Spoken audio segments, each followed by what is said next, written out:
हिंदू धर्म के पितृपक्ष का विशेष महत्व होता है। मान्यता है कि पितृपक्ष में तर्पण पिंड दान करने से पितृगण प्रसन्न होते हैं और अपने परिजनों को सुख और समृद्धि का आशीर्वाद देते हैं। पितृपक्ष पे पितृलोक से पितृगण किसी न किसी रूप में धरती पर आते हैं। शास्त्रों में कहा गया है कि पितरों के दान करने से पितृदोष खत्म हो जाता है। हिंदू पंचांग के अनुसार भाद्रपद माह की शुक्ल पक्ष की पूर्णिमा से ही पृथ्वी अमावस्या तक पितृपक्ष रहती है। पितृपक्ष में पितरों की पूजा विधि पूर्वक करने से घर परिवार में शांति होती है, व्यवसाय तथा आजीविका में उन्नति होती है, साथ ही साथ जीवन में हर रुकावटें भी दूर हो जाती है। पितृपक्ष की पूजा के लिए सुबह उठकर नहाएं, उसके बाद पूरे घर की सफाई करें, घर में गंगा जल और गौमूत्र भी छिड़के, दक्षिण दिशा में मुख रखकर तांबे की चौड़ी बर्तन में काले तिल, गाय का कच्चा दूध, गंगा जल और पानी डालें। जल को दोनों हाथों में रखकर सीधे हाथ के अंगूठे से उसे बर्तन में गिराएं। इस तरह 11 बार करते हुए पितरों का दान करें। महिलाएं शुद्ध होकर पितरों के लिए भोजन बनाएं। श्राद्ध के अधिकार व्यक्ति को यानी श्रेष्ठ ब्राह्मण को न्योता देकर बुलाएं। ब्राह्मण को भोजन करवाएं और निमंत्रण ब्राह्मण के पैर धोने चाहिए। ब्राह्मण भोजन से पहले गाय, कुत्ते, कौवे, देवता और चींटी के लिए भोजन सामग्री पत्ते पर निकाले। दक्षिण दिशा में मुख रखकर कुश, जौ, तिल, चावल और जल लेकर संकल्प करें और 1 या 3 ब्राह्मणों को भोजन कराएं। इसके बाद भोजन थाली अथवा पत्ते पर ब्राह्मण हेतु भोजन परोसे। भोजन के उपरांत यथाशक्ति जितना आप दान कर सकते हो दक्षिणा और अन्य सामग्री भी दान करें। इसमें गोभूमि, तिल, स्वर्ण, घी, वस्त्र, अनाज, गुड़, चांदी तथा नमक जिसे महादान कहा गया है, दान आप कर सकते हैं। इसके बाद निमंत्रित ब्राह्मण के 4 बार प्रणाम करके आशीर्वाद ले। पितृपक्ष की पूजा का महत्व एक पौराणिक कथा के द्वारा मिलता है। एक बार जब महाभारत के युद्ध के दानवीर स्वर्ण का निधन हो गया तो उनकी आत्मा स्वर्ग पहुंची तो उन्हें नियमित भोजन की बजाय सोना और गहने दिए गए।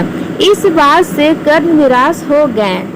फिर कर्ण ने हाथ जोड़कर बोले, हे प्रभु, ये मुझे भोजन के बदले खाने के लिए सोने के गहने और आभूषण क्यों परोसे जा रहे हैं? मुझे इसका कारण देवराज इंद्र से पूछना होगा। कर्ण की आत्मा देवराज इंद्र के पास जाती है। आओ महाशक्तिशाली दानवीर कर्ण, स्वर्गलोक में आपका स्वागत सत्कार तो भली भांति हुआ है ना? मैं असमंजस में हूं देवराज इंद्र। मुझे भूख लगी है, पर यहाँ मुझे भोजन की जगह गहने और आभूषण परोसे जा रहे हैं। हे दानवीर कर्ण, इसका एक मूल कारण है जो आपके कर्मों से जुड़ा है। मनुष्य अपने जीवन काल में जितना दान पुण्य करता है उतना ही मरने के उपरांत उसकी आत्मा को प्राप्त होता है। पर देवराज इंद्र, मैंने तो हमेशा दान करने में कोई कमी नहीं छोड़ी। ये बात आपको भी ज्ञात है। मैं जानता हूं दानवीर कर्ण, आपके द्वारा किए गए दान को युगों युगों तक याद किया जाएगा, पर आपने अपने पूरे जीवन में सोने के आभूषणों का दूसरों को दान किया, लेकिन कभी भी अपने पूर्वजों को भोजन दान नहीं दिया। हे देवराज इंद्र, मैं अपने पूर्वजों के बारे में नहीं जानता। इस कार्य में कृपा करके मेरी सहायता कीजिए। हे कर्ण, मैं आपकी सहायता अवश्य करूंगा। मैं आपको 15 दिनों की अवधि के लिए पृथ्वी पर वापस जाने की अनुमति देता हूं, ताकि आप अपने पूर्वजों को भोजन दान कर सको और पितृपक्ष के ऋण से मुक्त होकर पितरों के लिए किए दान और पुण्य का लाभ आपको मिल सके। धन्यवाद देवराज इंद्र। देवराज इंद्र की कृपा से और आशीर्वाद से कर्ण ने धरती पर 15 दिन रहकर के अपने पितरों के नाम का दान और पूजन की। तभी से इसी 15 दिन की अवधि को पितृपक्ष के रूप में जाना जाता है। लोक मान्यता के अनुसार और पुराणों में भी बताया गया है कि पितृपक्ष के दौरान परलोक गए हुए पूर्वजों की पृथ्वी पर अपने परिवार के लोगों से मिलने का अवसर मिलता है।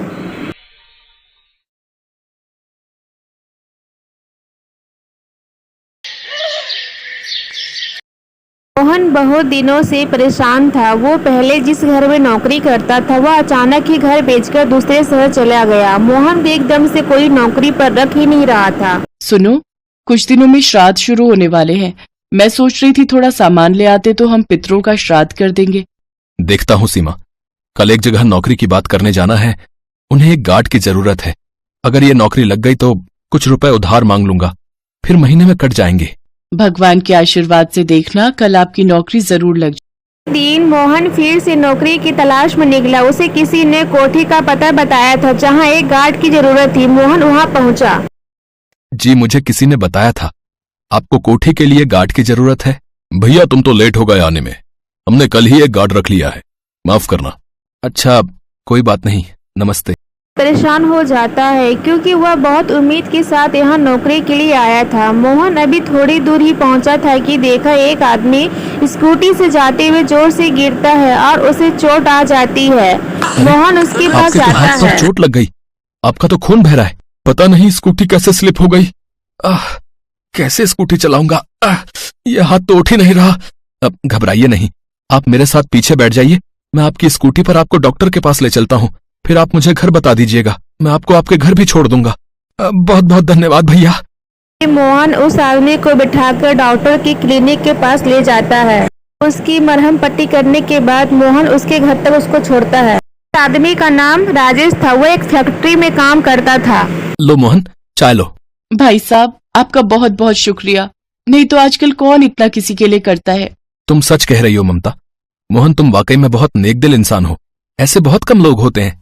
राजेश भैया, ऐसी कोई बात नहीं है। एक दूसरे की मदद करना तो हर इंसान का फर्ज है। वैसे अगर तुम चाहो तो जहां मैं काम करता हूं वहां तुम्हें मैं काम दिलवा सकता हूं, पैसे अच्छे ही मिलेंगे। सच भैया? ठीक है, तो आप मेरी बात कर लो।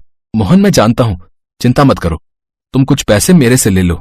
मैं ले तो लूंगा भैया, पर जैसे ही मेरी तनख्वाह मिलेगी आपको पैसे वापस लेने होंगे। ठीक है, परेशान मत हो, दे देना। जब तुम्हें तुम्हारी तनख्वाह मिलेगी साथ में मैं पार्टी भी ले लूंगा। कुछ ही देर में राजेश और मोहन एक अच्छे दोस्त बन गए। राजेश ने मोहन को अपने ही फैक्ट्री में नौकरी दिलवा दी। कुछ दिनों बाद मोहन अपने पितरों के श्राद्ध के लिए सामान खरीदता है। ये बात राजेश को पता चलती है। हमने तो कभी अपने पितरों का श्राद्ध किया ही नहीं, हमें तो इस बारे में कुछ पता ही नहीं। राजेश भैया, पितरों का श्राद्ध करना बहुत जरूरी होता है। ममता भाभी, जैसे आप कह रहे हो कि आपकी शादी को 8 साल हो गए हैं, पर अभी तक ये भी बहुत बड़ा कारण है। वंश में खुशहाली के लिए पितरों का आशीर्वाद होना बहुत जरूरी होता है।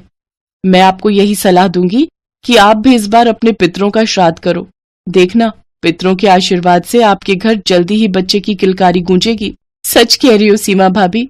फिर तो सुनो जी, हम भी इस बार पितरों का श्राद्ध करते हैं। मुझे बता देना भाभी कि क्या क्या और कैसे कैसे करना होता है। चिंता मत करो भाभी, मैं आपको सब समझा दूंगी। सीमा ममता को सब कुछ समझा देती है। मोहन पूरा विधि विधान से अपने पितरों का दान करता है, श्राद्ध करता है। कुछ दिन पहले मोहन को बिल्कुल भी उम्मीद नहीं थी कि यह सब कर पाएगा, पर आज पितृपक्ष पूजा स्वरूप पितरी घर भी आई और भोजन भी करके गए। उधर राजेश ने भी अपने पितरों का श्राद्ध किया। कुछ समय बाद राजेश की पत्नी ममता दिन चढ़ गए और वह माँ बनी। सीमा और मोहन के बेटा और बेटी थे और कुछ समय बाद राजेश के घर में भी एक बेटी ने जन्म लिया। यदि पितरों हमसे नाराज हो तो घर में गृह क्लेश होता है, व्यवसाय में वृद्धि नहीं होती तथा वंश भी आगे नहीं बढ़ता है। इसलिए श्राद्ध पक्ष में पितरों का श्राद्ध करना अनिवार्य होता है। हेलो माय यूट्यूब फैमिली, अगर वीडियो अच्छी लगे तो प्लीज़ लाइक शेयर कमेंट करना ना भूलें और मेरे चैनल पर नया तो प्लीज़ सब्सक्राइब कर दीजिएगा। Thank you so much.